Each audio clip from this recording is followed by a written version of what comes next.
Seguimos pues en este camino recorriendo el tema de la Eucaristía. Ya hemos visto qué pasaba en la Eucaristía, qué pasaba en el momento en que se celebraba la última cena, pero al mismo tiempo vimos después qué pasaba fuera de la cena y también veíamos cómo teníamos que celebrar la experiencia del amor para salir a dar amor.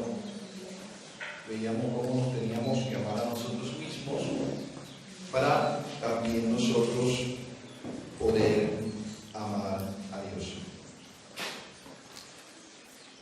He visto la necesidad que traigamos a relacionar el tema de la Eucaristía y la confesión,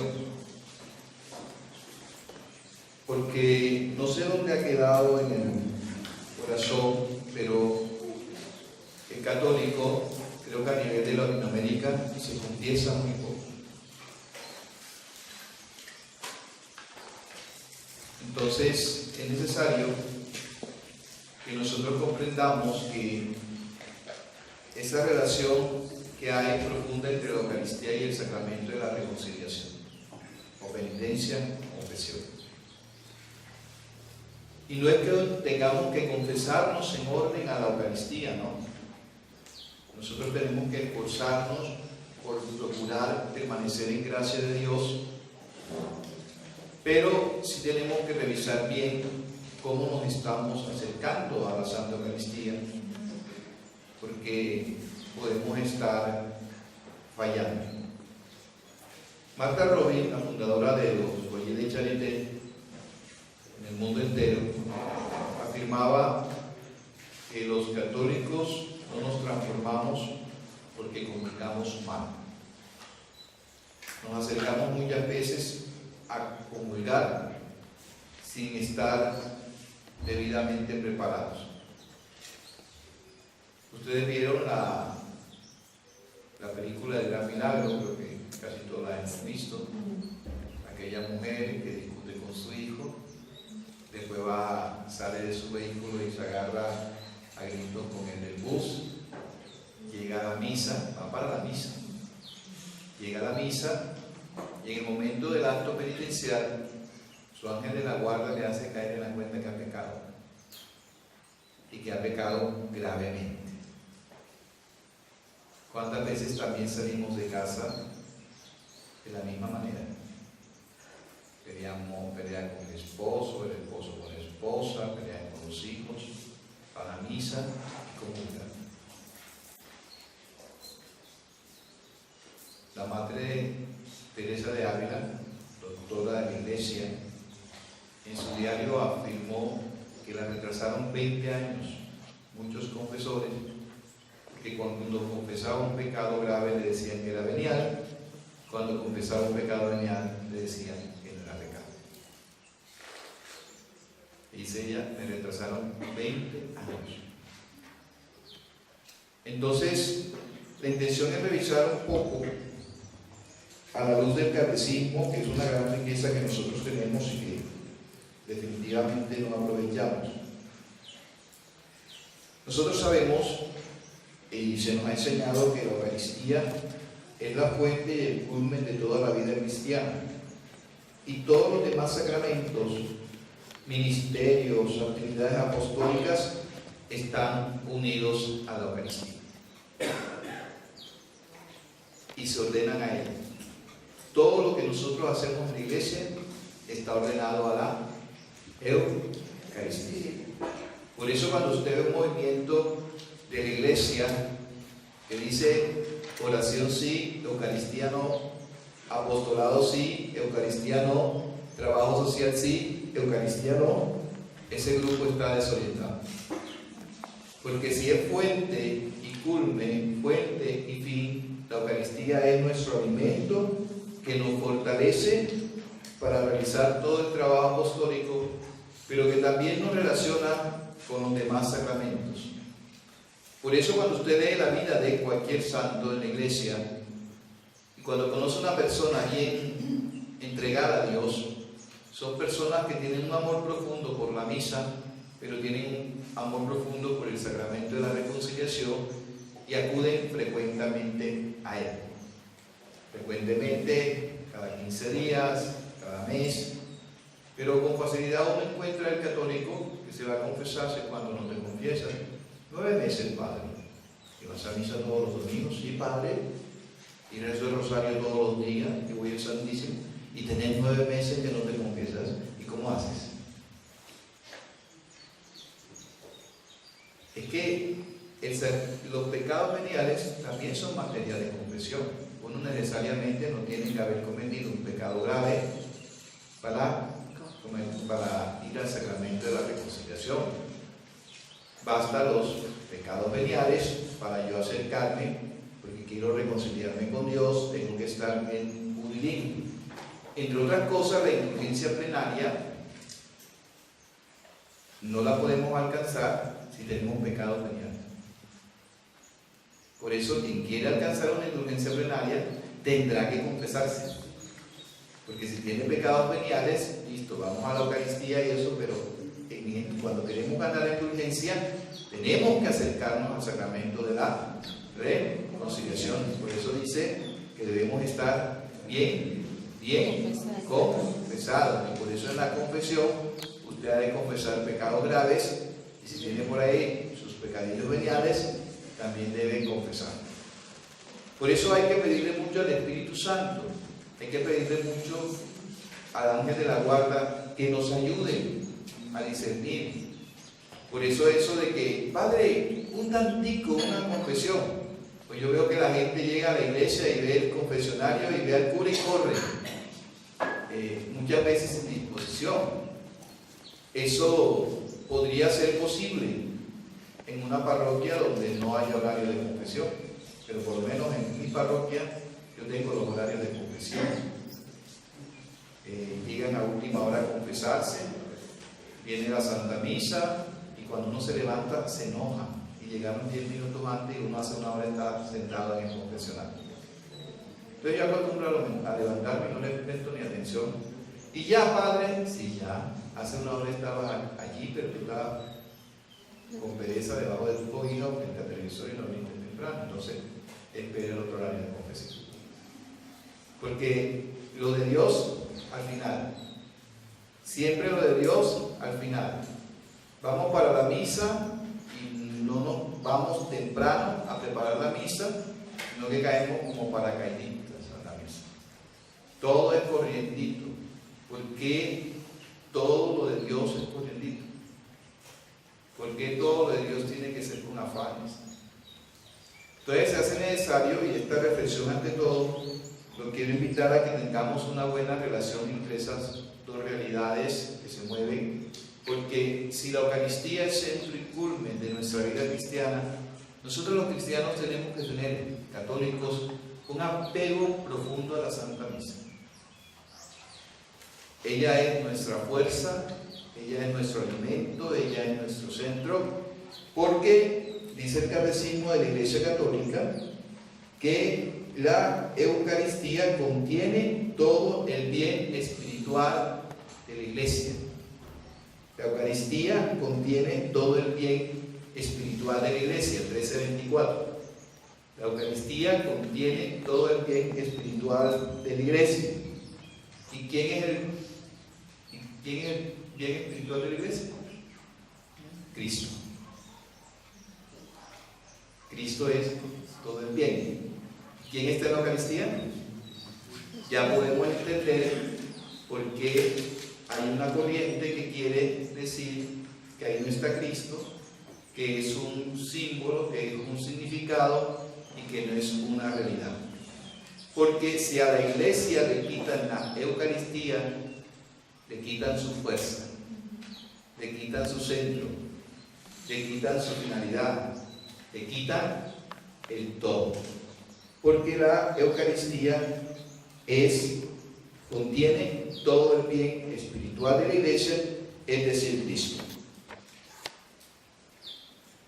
Entonces vamos a mirar que como la Eucaristía, a través de la Eucaristía, dice el Catecismo de la Iglesia, nos unimos ya a la liturgia del cielo.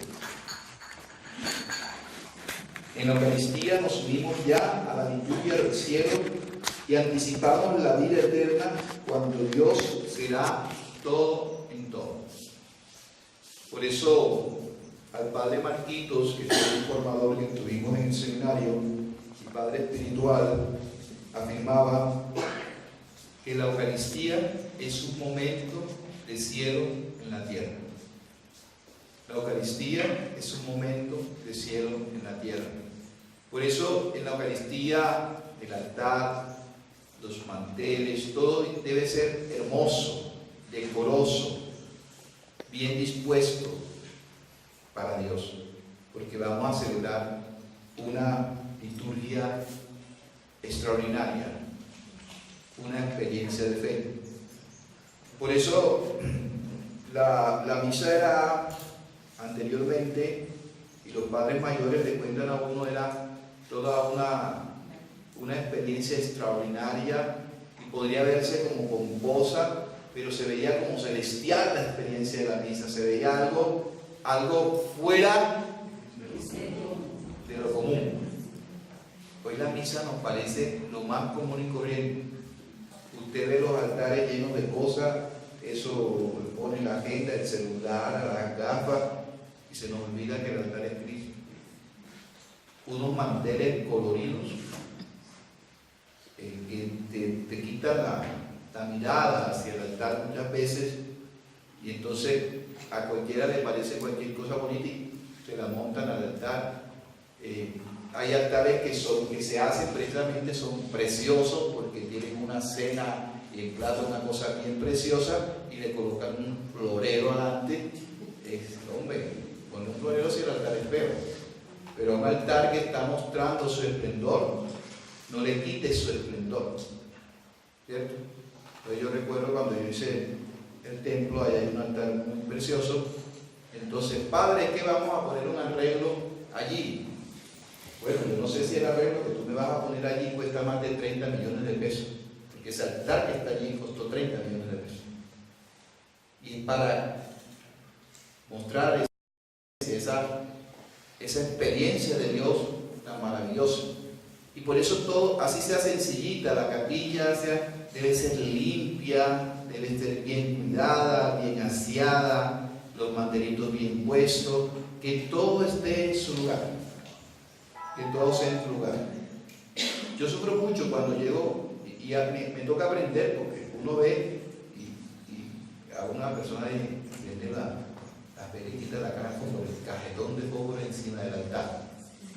Por favor, es el altar. Cuando uno aprende a descubrir que el altar es también la presencia de Cristo, entonces allí. Lo que tuvimos ayer, que la señora nos hacía la exposición, más bien de ella, no del Cristo de Cochabamba, decía que cuando iba a ser el momento de la misa, el Espíritu Santo entraba por el cura aquí arriba. Por favor, yo no sé de dónde sacó ella esa locura, pero el sacerdote, desde el momento en que sale la sacristía, ya es Cristo. Ya es Cristo. Por eso nosotros los sacerdotes no nos podemos distraer en la misa. No podemos estar pendientes, sino somos Cristo celebrando, presidiendo. Por eso no decimos démonos la paz, sino desen la paz. Es todo porque es Cristo el que celebra allí en la Eucaristía. Entonces vamos a apreciar más la Eucaristía. A veces somos nosotros, los de la Iglesia, los que no le damos el verdadero sentido a la Eucaristía. La Eucaristía es el compendio y la suma de nuestra fe. Nuestra manera de pensar armoniza con la Eucaristía y a su vez la Eucaristía confirma nuestra manera de pensar. San Irineo de Lyon afirma eso. Vamos a repetirlo. La Eucaristía es el compendio y suma de la fe, dice la Iglesia, y nuestra manera de pensar armoniza con la Eucaristía y a su vez la Eucaristía confirma nuestra manera de pensar. Por eso yo les digo que los cristianos católicos deberíamos ser las personas más prósperas, espiritual y material. Y no es así. Entendiendo la prosperidad material no como la excesiva riqueza, pero sí como teniendo lo básico para la vida, lo necesario para vivir y compartir con los demás. Y espiritualmente deberíamos ser las personas más felices, plenamente felices, alegres, contentos, llenos de esperanza. ¿Que vamos a tener problemas? Por supuesto, todos tenemos problemas, pero el cristiano camina con Dios, camina en su presencia, camina con Jesús, y esa Eucaristía es alimento para nosotros. Entonces vamos a mirar que la liturgia, el catecismo de la Iglesia Católica nos hace caer en cuenta que para prepararse convenientemente a recibir este sacramento, los fieles deben observar el ayuno prescrito por la Iglesia. A veces estamos olvidando todas esas cosas.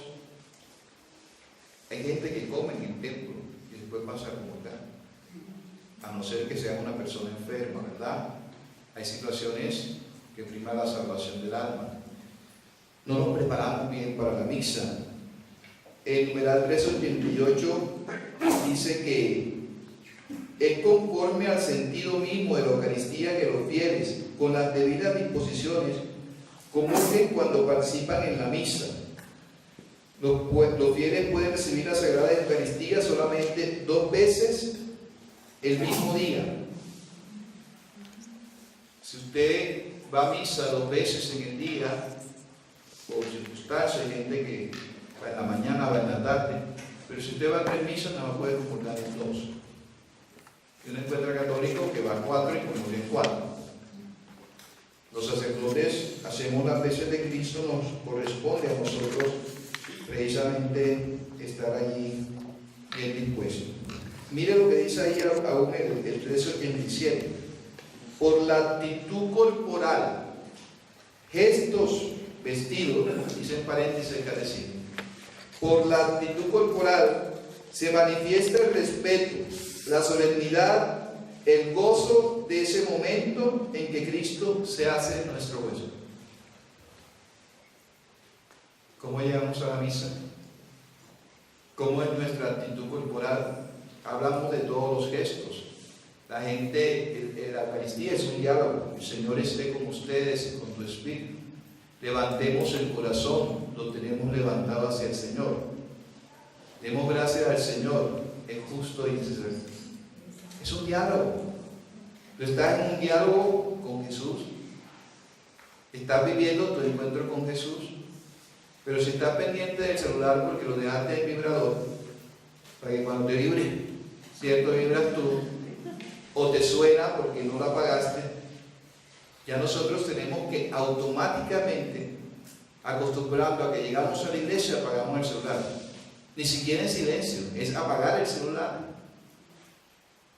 Porque vamos a entrar en comunión con Dios. Yo suelo decirle a mis fieles, es que si Dios, si el sacerdote es Cristo, si el altar es Cristo, si Cristo se hace presente, si nos habla en la liturgia, si nos habla con los signos y los gestos, si nos habla en la palabra, ustedes se podrán imaginar a Jesús llamando a alguien por celular, al Espíritu Santo llamando a alguien por celular en la misa, cuando Él está presente allí. Eso es como si yo decido llamar al Padre Ángel por celular cuando lo tengo aquí, le puedo decir Padre Ángel, ¿sí o no? Entonces, ahí voy a llamar al Padre. Padre, y usted me va a decir, ¿aló? Por favor, ¿tú qué vas a decir? Estos curas están loquitos, están ahí al frente y se van a llamar por teléfono. Igual, ¿cómo puede ser más importante? Uno encuentra el católico que está en una misa y se salen, contemplan el celular, entran y después van en común. A mi parroquia, que es en una zona turística, van en bermuda, las mujeres quieren entrar en vestido de baño con el pleguito así. Eso es una cosa tremendamente terrible y es problema no solo de formación, sino es problema de espiritualidad de la persona. Yo recuerdo un día que había un conflicto afuera porque la niña de 10 años le decía a sus papás que ella venía de la playa y que ella no iba a entrar a la misa así, que ella estaba muy mal vestida para entrar con una niña de 10 años enseñando a sus papás de que era inadecuado su ropa para entrar al encuentro con el Señor.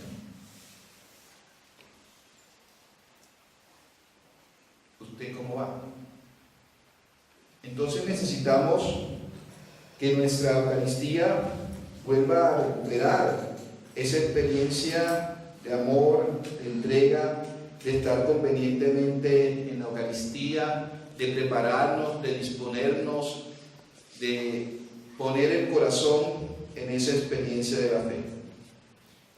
Y entonces vamos al tema de lo que es también el sacramento de la confesión, penitencia o reconciliación, porque eso es muy importante. Y el Señor le dijo por allá en el capítulo 20, 22, 23 de San Juan: recibid el Espíritu Santo, a quienes perdonéis los pecados le quedan perdonados, a quienes se retengáis le quedan retenidos. Nosotros los católicos somos afortunados porque podemos interpretar este texto con el sacramento de la confesión. Los otros grupos no pueden interpretar. Y me alegró un día que estaba viendo una conferencia donde habían sacerdotes y en un panel protestantes, con protestantes serios, protestantes formados, educados. Cuando citaron este texto, ellos dijeron: nosotros aquí nos abstenemos de dar ninguna interpretación. No dan interpretación. Nosotros sí podemos interpretar claramente que ahí está el sacramento de la confesión. Entonces nosotros tenemos que aprender a acudir al sacramento convencido que el que está ahí es el sacerdote, que es Cristo, quien confiesa, que es Cristo que confiesa. Un día damos un testimonio, para mí es vergonzoso repetirlo, pero ilustra mucho, porque yo vengo a muchos católicos a decir: pero ¿cómo me voy a confesar con uno que es más pecador que yo? Y yo le digo: dale gracias que es pecador. Tú te podrás imaginar donde, imaginemos que es un ángel de Dios, que nos confiese San Miguel Arcángel, que tiene una espada, parece como una espada. Y llegas tú a San Miguel Arcángel: mira, me acuso que he faltado. Ah, ¿has faltado? Bueno, vamos a hacer la solución y una cuchilla para que no vuelvas a pecar. No es justo que le falles a ese Dios que tanto nos ama. No, a mí que me confiese uno de los primeros mártires de la iglesia, esos que dieron su vida por Cristo, esos que encontraban celebrando la misa, y entonces yo quiero que venga uno de esos y me confiese. Pues, pone Dios, uno de esos mártires de la iglesia, y tú llegas y te acusas: me acuso de que no fui a misa el domingo. ¿Y por qué no? Porque me quedé atendiendo a mi familia, me fui de paseo, estaba de viajes, entonces no fui el domingo a misa, porque me quedé dormido. Y usted sabe que a mí me mataron. Me encontraron celebrando la misa y me mataron. Y usted que puede ir a misa, pero ya le doy la solución y saco una maldita, mire, para que no peque más. ¿Qué? No. Cuando tú tengas crisis sacerdotal, vete al capítulo 5 de la carta a los Hebreos. Capítulo 5 de la carta a los Hebreos. ¡Dame que el sacerdote no! Yo les suelo decir: ¿dónde salimos nosotros? ¿Nosotros venimos de los ángeles? No, salimos de ustedes. O sea que cuando tú le das palo al cura, te das palo tú, porque salió de tu sociedad. Entonces todos nosotros tenemos que ayudar a que también el sacerdote camine en santidad. Lo ideal es que seamos santos, pero somos seres humanos que a veces cometemos errores. Lo ideal es que no cometiéramos esos errores tan graves, pero bueno, si lo hemos cometido, así como ustedes acuden al sacramento de la confesión, nosotros también. Aún te voy a contar algo mucho más delicado. Tú a mí nunca me vas a confesar porque tú no eres cura, ¿verdad? Yo voy a decirte: María, confiésame, Pedro, confiesa. Pero cuando nosotros estamos en lugares distantes, como cuando yo estaba en Tremolino y el otro padre, el más cerca, me quedaba en Sitio Nuevo, entonces yo me iba a confesar allá, y después que yo me confesé, decía: ahora confiésame o viceversa. Eso es creer en el sacramento de la confesión. Imagínense que yo confiese al Padre Diógenes y entonces confiese al Padre Diógenes, yo lo confieso y después le diga, uy, yo no me confieso con este cura, que cura tan pecador. No, porque él no es el que confiesa, o viceversa. Se confiesa el Padre Diógenes conmigo y dice, ay, yo me tengo que confesar, pero no, ese Padre me ha contado unos pecados que me dejaron definitivamente marcado, yo no me confieso con el Padre, hermano. No, porque es que Diógenes y yo sabemos que nosotros no somos los que administramos el sacramento. Somos el ministros de Dios para administrar el sacramento. Y quien me da la solución es Dios. Entonces uno no vive confundido, uno necesita confesarse. Yo sé que un cura es, ¿cómo se llama? Válidamente ordenado, mi hermano sacerdote, uno se confiesa. Sin ningún problema. Entonces sáquense eso de la cabeza, porque para mí, católico que no se confiesa es sospechoso. Católico que no se confiesa es sospechoso. Me está preguntando de qué padre, sospechoso de que es protestante. Un católico. El católico tiene que ser un enamorado del sacramento de la reconciliación. Tiene que frecuentarlo.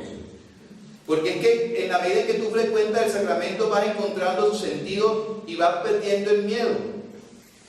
El sacerdote está llamado a ser misericordioso, pero el sacerdote no está llamado a insultar. Una experiencia que tuve recién ordenado, el sacerdote me lavó, me entendió, yo quedé impresionado. Yo creo que fue el día que más arrepentido llegué al sacramento, pero que salí más aburrido de ahí. Porque no encontré al Padre misericordioso. No al cagüeta, sino el Padre misericordioso. El médico que te da la medicina. El juez que te juzga, como juzga Dios, con amor. No lo encontré. Encontré allí un mercenario. Si eso me hubiera pasado, ahora que ya tengo 17 años de cura, créanme la realidad que me hubiera cogido por el cuello. Porque a un penitente no se puede tratar de esa manera. Máxime que yo me arrodillé frente a él, estaba en un confesionario y dije, Padre, muy buenos días, me llamo fulano de tal, soy sacerdote, tengo tanto tiempo ordenado, soy de tal diócesis. Él tenía que tener la claridad que yo voy con la clara conciencia de que él conozca quién soy yo para que me dé un buen consejo. Pero no es el sacerdote que se pone al lado y no dice ni quién es. Por eso a mí me toca confesar mucha gente, mucho turista. Entonces cuando me siento en el confesionario que no los conozco, porque uno los distingue entonces por la voz también. Ya uno cuando un penitente lo conoce como por la voz. Entonces recuerdo que un padre me estaba echando la historia, que él era también de confesión diaria. Y entonces llegó una de sus fieles que se había confesado el día antes, y entonces tenía que volver a confesar, y llegó, y entonces cambió de voz, hizo una voz toda extraña. Entonces el Padre Ave María Purísima, sin pecado original concebida, ¿hace cuánto no se confiesa? Hace un día, cuéntame tus pecados, Bueno, Juanita, Dios Padre misericordioso. Sí, o sea, ¿por qué ocultas? Es que el que te pidan la fecha de tu confesión es para ayudarte también a mirar con qué frecuencia te acercas y qué dificultades tienes, y por eso lo ideal sería que uno tuviera su solo confesor. Entonces hay gente que es como el sapo. ¡Chum! Salta aquí, ¡chum! Salta allá, ¡chum! Salta allá, y en el mes se confiesan con 5 curas. ¿Cuál de los curas te va a ayudar? Usted tiene que tener un camino con un confesor, porque ese confesor empieza a conocer tu alma y te empieza a ayudar mejor. Necesitas también tu director espiritual, que a veces puede ser el mismo confesor o no puede ser el mismo confesor, porque a veces puede que tu director espiritual sea un laico. El laico no te puede confesar. Necesita buscar, ¿cómo se llama? Un confesor. Pero a veces también hay sacerdotes que no atienden al confesor, le dicen que no le aceptan la dirección, o directores que dicen vaya y confiésese con otro sacerdote. Pero hay que tener el director espiritual y hay que tener el confesor. Pero traten de no estar saltando de un lado a otro con el sapo, que allí no funciona bien. La ayuda espiritual se dilata, se dispersa, porque si ya tú estás caminando con un confesor, eso te va a ayudar. Ya casi estamos cerrando. ¿Me falta qué? Como 5 minutos. Voy a cogerme 5 minutos. Perdonen que le fueron 5 minutos. Entonces, yo lo quiero invitar a ustedes a que se acerquen mucho al sacramento de la reconciliación, lo frecuente. Sobre todo, cuando vayan a la misa, vayan bien dispuestos, bien conscientes, habiendo revisado su vida. Por eso, siempre que celebramos la misa, hay un acto penitencial. No lleguemos a la misa nunca tarde. A una cita no se llega tarde, y menos la cita de Dios. Porque la Eucaristía para mí es un creciendo, ¿no? Entonces empieza un proceso que te va preparando para el otro proceso. Y hay gente que llega al momento de la paz y dice, de cosa que alcancé la misa. Al momento de la paz, del rito de la paz. Llegamos tarde, y es tarde todos los días.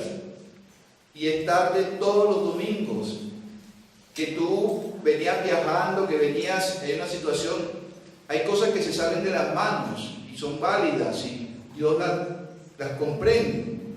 Pero hay situaciones que, si es tu costumbre llegar tarde a misa, ¿cómo comulgas? Si has perdido todo el proceso de la misa. ¿Cómo comulgas si has estado distraído en la misa? Entonces nosotros tenemos que darle ese verdadero sentido a la Eucaristía, de la mano que debemos estar en gracia de Dios. El doctor nos insiste mucho, la vida en gracia, la vida en gracia, la vida en gracia, y nos insiste segundo, el proceso de transformación, el proceso de transformación. Porque si yo voy a una confesión frecuente, es en orden a mejorar. No es en orden de que la confesión sea como un lavadero. Hoy lavo los trapitos y vuelve otra vez, y otro trapito y vuelve, y el trapito y vuelve, y el trapito. No se trata de eso. Se trata de que si tú coges un camino frecuente de confesión es para ir mejorando, porque hay un propósito de enmienda cuando uno se acerca a confesarse. Por eso es que una persona que está en un pecado permanente, adulterio, unión libre, que no es tan libre, ¿cierto?, que ejerce un trabajo como la prostitución, que es narcotraficante, y se va a confesar, entonces vas a dejar el narcotráfico. No, padre, ese es mi modo de vida, pues no te puedo absolver. ¿Comprendido? Porque no hay propósito de enmienda. No tienes que cambiar. Porque es que tú te confiesas con el ideal de no volver a pecar. Cuando Jesús perdona a la adúltera, ¿qué le dice? Vete y no peques más, que es lo que le decimos nosotros en la confesión. Algunos curas al final le dan la solución, la penitencia, vete y no peques más. Porque esa es la intención, de que cada uno de nosotros vaya creciendo. Y termino contándoles, porque es necesario que nosotros comprendamos que cuando nos acercamos al sacramento de la reconciliación, se nos perdona la pena eterna. ¿Cuál es la pena eterna? El infierno. El infierno. Cuando tú pegas gravemente, pierdes la vida de la gracia y entonces tienes que acudir al sacramento de la reconciliación. Hay un sacramento que recibimos de inicio, el bautismo, que borra todos los pecados. Pero recuerden que nos queda la concupiscencia de nuestra naturaleza y por eso tendemos al mal. Y por eso después del bautismo nosotros podemos acercarnos al sacramento de la reconciliación para recuperar la vida de gracia que hemos perdido por el pecado mortal. Entonces el pecado mortal, cuando no lo perdona, entonces lo que nos ha perdonado el Señor es la pena eterna. Por ejemplo, te confesaste bien, papá, y te moriste. Al rato, por lo menos, no te vas para el infierno, pero sí vas para el purgatorio. Porque tienes que ir a purificar, porque seguramente de pronto no alcanzaste a purificar tus pecados. Pero nos queda la pena temporal. Y ahí es donde juega un papel importante la indulgencia plenaria de los pecados para nosotros ir purificando nuestra vida. Entonces, hay gente que piensa que solo los mártires podrán ir al, ¿cómo se llama? Al cielo directamente. No, también quien ha hecho una indulgencia plenaria bien hechecita y muere después de esa indulgencia plenaria, se va para el cielo. Por eso uno como sacerdote, cuando va a atender un enfermo y ya se ve más allá que de acá, uno tiene la facultad por la iglesia de aplicar la indulgencia plenaria de sus pecados. Yo con el poder de la iglesia te confiero, ¿cómo se llama? La indulgencia plenaria de tus pecados y le da la solución. ¿Por qué? Porque prima la salvación del alma de la persona.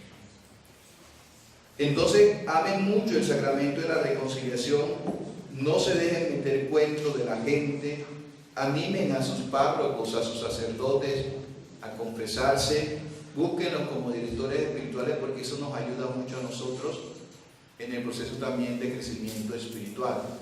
Nosotros le contaba yo al padre ahorita que íbamos en el camino, que tenemos fieles más santos, muy entregados, muy bien dispuestos, y con una vida de iglesia y una relación con Dios muy hermosa.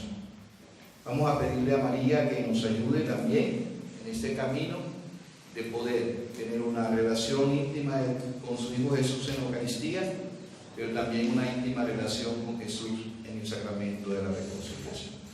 Dios te salve María, llena eres de gracia, el Señor es contigo, bendita tú eres entre todas las mujeres, bendito es el fruto de tu vientre Jesús. Santa María, Madre de Dios, ruega por nosotros pecadores, ahora y en la hora de nuestra muerte. Que precisamente durante el inicio de la misa, en ese acto penitencial, se nos son perdonados los pecados veniales. Entonces, una vez en una plática con otras personas me decían, pues si no he tenido pecado mortal, yo no le encuentro sentido tener que ir a cada mes ir a confesarme si los pecados veniales son perdonados, digámoslo así, en este acto penitencial y viviendo bien cada Eucaristía. Tal vez te pudiera ampliar un poquito para yo también poder ayudar. Vuelvo a lo que enseñó la Madre Teresa de Ávila. ¿Será que son veniales? Habla con tu confesor a ver si eso que está haciendo es venial.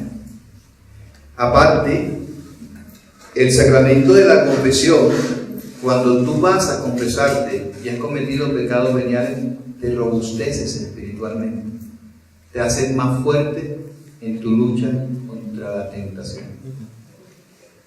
En cambio, quedarte allí es también ocasión de que tu vida espiritual se debilite, porque como no robas ni matas, porque es que la gente reduce pecado mortal a robar y matar. Entonces, pero no tienen en cuenta que hablan de su prójimo, no tienes en cuenta que has cogido ira con tu esposo y eso le parece pecado venial. Porque uno dice, padre, que yo no robo, no peco ni robo, y pasan 2 años, 3 años y no se confiesan, y resulta que tú en los 5 mandamientos de la iglesia, que si no los cumples también está faltando gravemente, te pide que te confieses por lo menos una vez al año. ¿De acuerdo? Sabes, hermana, nosotros tenemos en la casa un grupo de Contimi y nos veíamos todas las semanas en las misas. Y un día una de ellas nos invitó al matrimonio de su hija. Yo fui a la fiesta y yo no reconocía a ninguna de mis hermanas porque estaban todas con sus ropas elegantes, bellas. Y yo no me acordaba, era cuando se casó, ¿era el cumpleaños de tu hija? Bueno, yo no las reconocía, que se pusieron muy bellas. Una de las cosas que a mí me preocupa en la vida espiritual, y ha sido una charla muy estimulante que hemos tenido acá con el Timi, de que a veces nos acostumbramos a lo que llamamos el pecado venial. Y a veces decimos, como yo solo tengo veniales y no mortales, que estoy bien. Entonces justamente tuvimos un diálogo muy profundo y no encontramos una respuesta sobre el pecado venial y a veces cometerlo el mismo siempre. Yo me fui a orar y le pedí al Señor una oración. Y tenemos unos libros de reflexión donde yo le pedí una orientación al Señor. Y sale un texto muy bonito donde dice: me molesta que me hablen de pecados veniales que cometen sin escrúpulo alguno. Como yo soy así, lo cometo siempre, sin escrúpulos. ¿Qué me importa? Y la palabra que usa dice: son pecados que cometen inescrupulosamente, a pesar de que saben que los alejan de mí y que no me olvidan. ¿Por qué te hablaba de las amigas elegantes? ¿Por qué te hablo de una casa? Tenemos la casa. No la vas a destrozar tu casa, pero la vas adornando cada vez con finezas. Y algo que yo debo mucho a mis directores espirituales, por eso hablo de gracia, es que me hablan del esplendor de la vida espiritual. ¿Por qué nos sentimos cómodos con nuestros sacerdotes? Yo me podía confesar con cualquiera de ellos, porque tú tienes esa certeza de que ellos tienen inquietud espiritual. Yo viajo por el mundo y nunca me confieso si yo no le veo la cara al sacerdote. Yo soy un clínico hace 40 años y he aprendido a conocer las expresiones de las personas. Entonces hay el sacerdote que te muestra la paz que llena dentro de sí y otros que no la tienen. Y nosotros igual. Entonces yo creo que cuando tú ya has construido tu casa espiritual, por eso es hermoso el libro de Teresa de Ávila sobre las mansiones. Tienes tu casa, pero tienes que preparar las mansiones y te tienes que elevar. Y cuando yo tengo charlas con las personas más íntimas nuestras, el poder decirles: ¿y cómo Jesús dijo esto? ¿Y cómo la Virgen dijo esto? ¿Te acuerdas? Sí, lo que vimos. Esa conversación no la podemos tener con otras personas.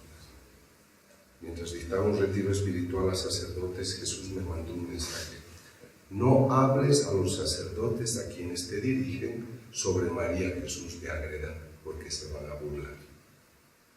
Sin embargo, en Congers dice: pide a la gente que lea la Biblia, María Jesús de Ágreda, la ciudad mística de Dios, y el pan de cada día.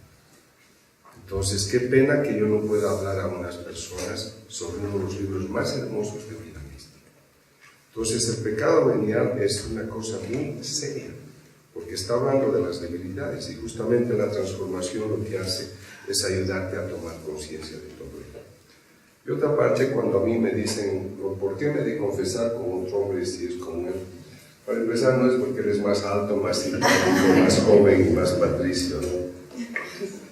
Pero yo he tenido muchas bendiciones con sacerdotes, y por eso he insistido tanto a todos ustedes y a mis hermanos más cercanos sobre el director espiritual. El director espiritual, por el don espiritual que tenga, y sabes, yo soy neuropsicólogo clínico, estudio el cerebro. Estoy muy preocupado por un tema y me confieso con un sacerdote anciano de 83 años que apenas camina. Pero cuando le empiezo a poner un planteamiento que es difícil y complicado, el hombre no pierde un solo detalle y me sorprende su lucidez mental, porque ya no es solo el cerebro neuronal, es la inteligencia espiritual que actúa. Estoy confesándome en un lugar y quiero hacerle una pregunta al sacerdote, es en España.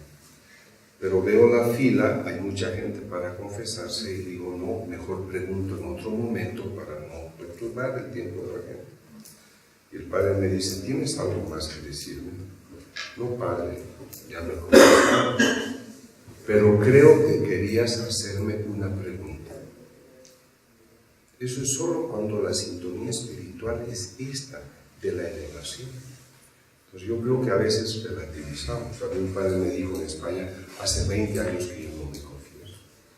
Entonces, por eso será muy protestante, ¿no es cierto?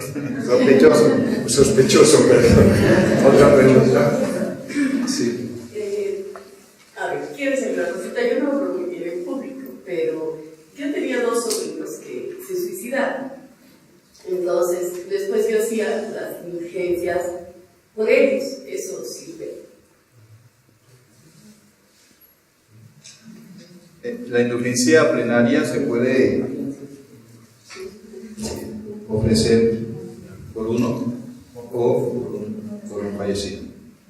Claro, esas indulgencias son importantes, una obra de misericordia, porque ya ellos no pueden orar por ellos. Es importante. No, sobre el suicidio yo me he dedicado mucho porque muchas mamás, papás me buscaban, doctor, mi hijito se ha suicidado. Gracias a la neurociencia, hoy se conoce que un depresivo tiene una disminución de la actividad neuroquímica, particularmente el descenso de serotonina y dopamina. Entonces esa persona químicamente no es consciente, no es sólida. En el fondo, es como alguien que le duele la vida, se está quemando y retira la mano desesperadamente. Entonces, desde que la Iglesia ha comprendido, cuando yo era niño me decían, ese se ha matado y no se puede hacer misa por él. No es cierto, porque era así. Pero hoy eso ha ido cambiando porque han comprendido otros motivos por los cuales uno se puede suicidar. Una frustración, una desesperación.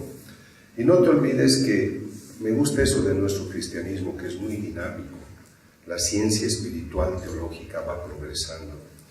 Les he contado algún momento, tal vez tú no estabas, que cuando una persona muere, el médico dice, esta persona ha muerto.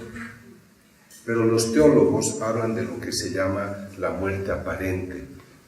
Muerte aparente quiere decir para el teólogo que la persona está dictaminada como difunta, muerta, pero para el teólogo su espíritu no se ha separado de su cuerpo. O sea que esa persona sigue siendo la persona inconsciente que nosotros conocíamos. Y es ahí donde entra Jesús. Él lo explica a los místicos. Yo le pregunto, ¿me llamarías padre? Entonces se suicida. Tenía chiquitos de 16 años que su novia le dijo chao y el tipo se metió un tiro. Consciente, maduro por ofender a Dios, un desesperado inmaduro. Su conciencia, su espíritu, escucha la pregunta del Señor. ¿Me llamarías padre? ¿Tú crees que le va a decir no? El que le dice no es un Nietzsche, un repo, un hombre que detesta a Dios toda su vida. Entonces hay ese misterio en el cual ese hombre pues seguramente no se irá ese rato al cielo, pero no se le han cerrado las puertas. Así que yo creo que eso es una cosa muy hermosa de saber. Y por otra parte, el padre hablaba de las indulgencias plenarias. Los místicos refieren que cuando el sacerdote celebra la misa, los altares están llenos de almas que asisten a la misa. A mí el padre David, cuando estaba en mi casa, me decía, doctor, estoy viendo las almas que vienen a escuchar la misa. Son las almas que ya han cumplido su tiempo y están por salir. Entonces, si nosotros nos acostumbramos a que después de cada Eucaristía en la que hemos comulgado y hemos rezado las oraciones, es Padre Nuestro, Ave María y Credo, por las intenciones del Papa. Entonces tú ganas indulgencias y mi oración es que ninguna de las almas que han asistido a esta misa vuelva al purgatorio. Y esas almas nosotros ayudamos a liberar. Y lo más bello es que cuando ellas están en el paraíso, todas ellas interceden por las personas que han ayudado a su liberación. Y los místicos que yo he estudiado, cuando han visto que una persona moría, veían no solo que la Virgen y Jesús los recogía, todas las almas que habían ayudado a salvar del purgatorio las escoltaban. Es una belleza la vida espiritual. Entonces, y además muy dinámica, pero es bueno conocer y por eso me alegra que hagan estas preguntas. La última pregunta, sí, que no la puedo preguntar. Una vez lo en el internet y bueno, ya hablamos en sacerdote español y decía, fíjate pues, yo todos los días rezo por las almas del purgatorio y tenéis que hacer lo siguiente. Primero hay que rezar, dice el rosario, ¿no es cierto? Delante del Santísimo, luego ofrecer un Padre Nuestro de María y rezar por las intenciones del Santo Padre y nos saca un alma del purgatorio. Entonces yo empecé a hacer eso, pero a veces, bueno, necesito media hora antes, ¿no? Para rezar el rosario. A veces no llegaba a terminar el rosario. Y Y le decía, bueno, Señor, tú sabrás. Lo has dejado medio camino. Ya la misa, y bueno, yo me quedaba para que ¿es válido eso, Padre, o no? Pues como dice que viene primero rosario bien rezado delante del Santísimo, el Padre Nuestro, que vaya por el Santo Padre, y dice la misa por el Santo del Purgatorio, y eso hay que no sacar. Yo pensaría que hay una intención allí. Entonces, a veces nosotros de pronto somos un poquito más complicados. Pero lo que enseña la Iglesia, pues, la indulgencia plenaria, es primero desear alcanzarla por las almas del purgatorio o por nuestros propios pecados, no la poder alcanzar por nadie vivo. En segundo lugar, orar por el Santo Padre, Padre Nuestro de María y Gloria, rezar el credo y hacer cualquiera de las obras que se nos piden, o visitar un lugar donde pueda alcanzar la indulgencia, celebrar la misa y comulgar. ¿Ya? Y debe comulgar en estado de gracia. Por eso la indulgencia plenaria nos obliga a confesar. Porque debe estar como esas mujeres que fueron al matrimonio. Pirula, pero lo que en realidad tú estás diciendo que es una de las formas de ganar indulgencia. Nosotros en la misa, en la Eucaristía, podemos ganar en cada misa por las almas del purgatorio. Y yo lo que hago una vez al mes, hago una indulgencia plenaria por mí mismo. Porque no se olviden que el Padre nos perdona el pecado, pero la cuenta está, hemos pagado la culpa, y eso es el purgatorio. Pero si tú ganas indulgencia, yo ofrezco todas por las almas del purgatorio, pero una vez al mes pido que me libere a mí de mis, gane indulgencia plenaria para mí. Y para no ser injusto con mis almitas, a veces sí escucho dos misas para que una sea para mí y otra para ellas. Entonces, lo que tú estás diciendo es otra forma de ganar. Si no has ido a misa y rezas el Santo Rosario, por ejemplo, ante el Santísimo, estás ganando indulgencia plenaria. No es que tienes que hacer la misa y el rosario. Pues es español. Hermanita, Perdón, padre. Ahorita parece chistoso, ¿no? Pero sí llega a suceder que hay gente que escucha misa 2 veces al día, y el otro día hablábamos que usted ha dicho que puede comulgar 2 veces, ¿no? Que no parece estar realmente preparado para comulgar, ¿no? Pero la pregunta es la siguiente. Yo un día, lamentablemente a veces ya te conocen, y un día yo llegué tarde a la misa entre semana, y cuando yo salía, el sacerdote me dijo, ¿por qué no has comulgado? O sea, en primer lugar, si te sientes como que desnuda, ¿no? Pues padre, porque llegué tarde. ¿Eh? Sí. No, de hecho, padre, ella llegó tarde. Dice, porque nada era ver por lo que yo me había comulgado, era entre semana. Y me dice que nada te quite la comunión entre semana, siempre y cuando no sea algo que dejas, porque yo ya iba a comulgar y me salgo. Puedes comulgar, me dijo, si no llegas. Se preocupó por mí en cierta forma, pero sí me sentí como intimidada, ¿no? Entonces, y me quedé pensando en eso, y esa era mi duda, ¿no? Entre semana a veces yo he visto, ¿no? O sea, a veces recurrimos a la misma iglesia, que vamos ahí, y llegan y comulgan y se salen. Recuerda que hablamos de las circunstancias por las que has llegado tarde. Ajá. Que no es el hábito constante de llegar tarde. Exacto. Que es totalmente diferente. Si tú vas con la intención de llegar a la misa, venía con buena disposición, pero un trancón, te perdiste, no sé.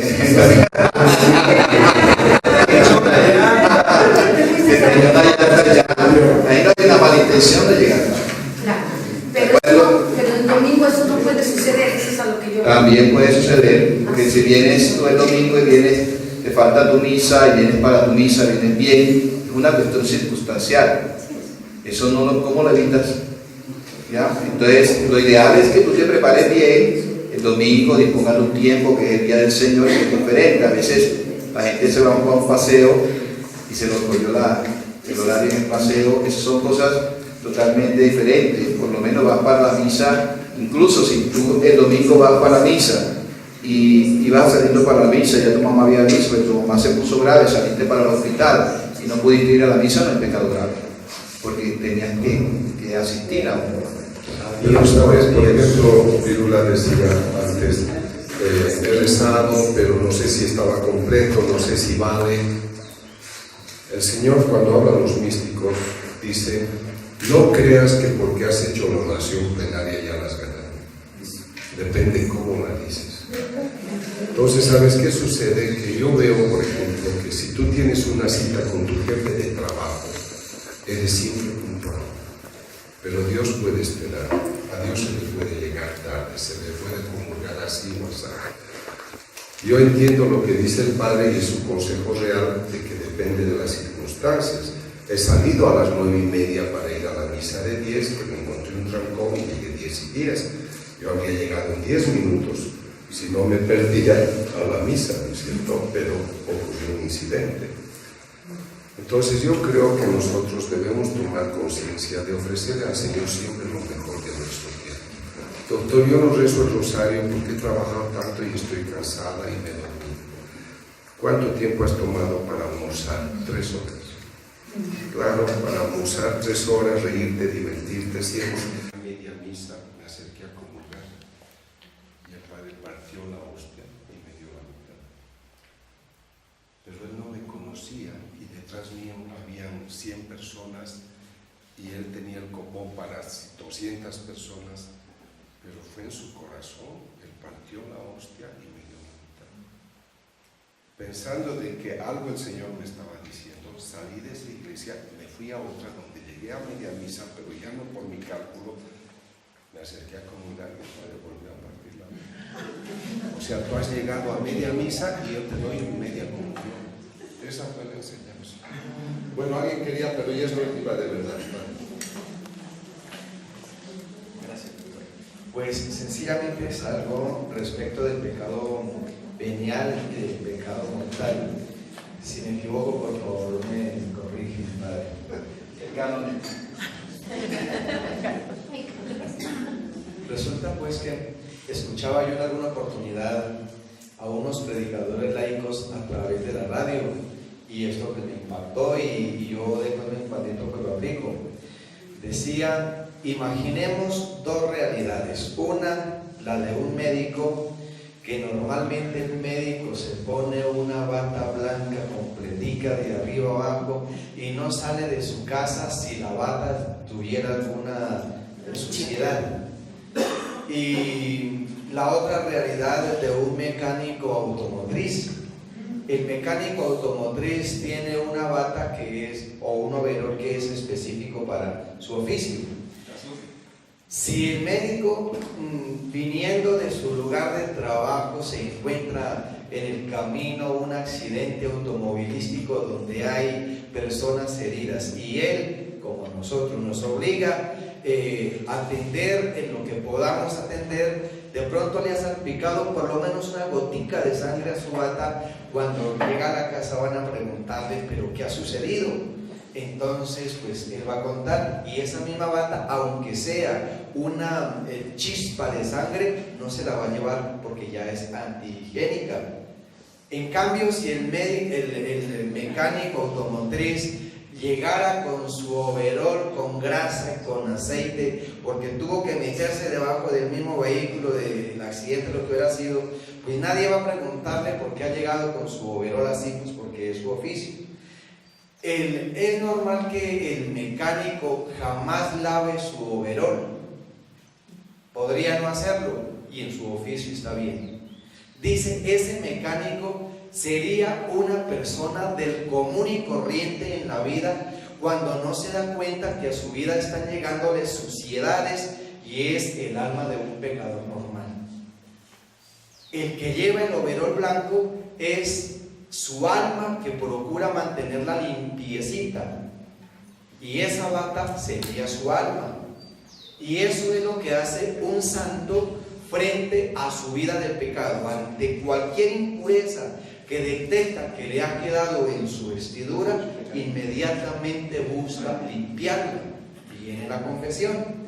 Pero resulta que no sabemos a ciencia cierta, como decía en alguna oportunidad de una persona, regáleme la lista de los pecados mortales y la lista de los pecados veniales.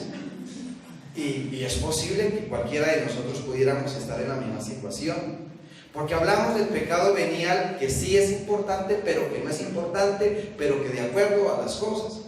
Resulta que debe haber conciencia de cuándo se comete pecado venial y cuándo se comete pecado mortal. Si hay conciencia de eso, no tiene uno duda entonces de que si hago esto me es válido o no.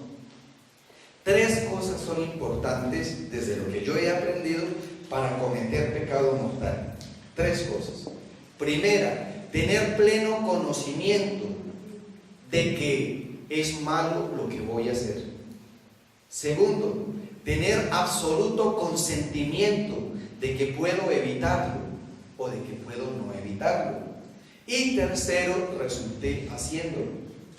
Entonces, conocimiento, consentimiento y actos.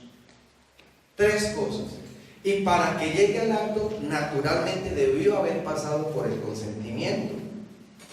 Pero es que mientras llega el consentimiento ha habido el conocimiento, modo tal que eso no se da de manera espontánea.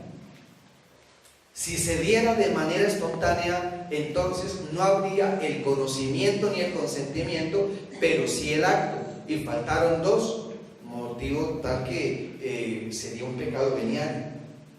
Pero si están los 3, aunque sea la mentira más sutil, sabiendo que es pecado mentir, lo consentí, voy a mentir, es pecado, pero lo consentí y además mentí, pues aunque sea chiquitica, es un pecado mortal. No sé si me entienden. Sí, una cosa, por ejemplo, también yo pienso la intención. Es que ha dicho el acto. A ver, una cosita. Es lo mismo, es lo mismo. El acto es la materia, cometerlo, hacerlo, ejecutarlo. Una cosita, pero yo pienso que en realidad es la intención, porque con el pensamiento inclusive uno puede pecar. O sea, a mí me parece que lo principal es la intención, el deseo de hacerlo, porque puede que solamente esté en el pensamiento, que no haga, que no lo realice, pero ya con el pensamiento, o sea, pienso así, que también es pecado. Bueno, gracias por todo el almuerzo que se espera. 2:30 nos vamos a reunir con los del DIMI que quieren trabajar.